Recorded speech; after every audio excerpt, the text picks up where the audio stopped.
शिवसेना उद्धव बाळासाहेब ठाकरे पक्षाची लोकसभा उमेदवारांची पहिली यादी जाहीर झाली आहे। पहिल्या यादीत ठाकरे गटाच्या 17 उमेदवारांचा यामध्ये समावेश आहे। मात्र ठाकरे गटाच्या पहिल्या यादीवरून महाविकास आघाडीत बिघाडी होण्याची शक्यता आहे। कारण काँग्रेसने दावा केलेल्या 3 जागांवर ठाकरे गटाने उमेदवार जाहीर केले। या 3 जागांपैकी सांगली, मुंबई दक्षिण मध्य, मुंबई वायव्य या जागांचा समावेश आहे। सांगलीच्या जागेवरून विश्वजित कदम यांनी आक्रमक भूमिका घेतली होती।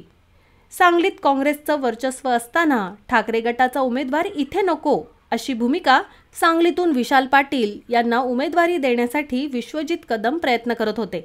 मात्र उद्धव ठाकरे यांनी सांगलीच्या उमेदवारांची आधीच घोषणा केल्याने काँग्रेसमध्ये नाराजीचा सूर होता। आता सांगलीतून चंद्रहार पाटील यांच्या नावाची अधिकृत घोषणा ठाकरे गटाने केली आहे।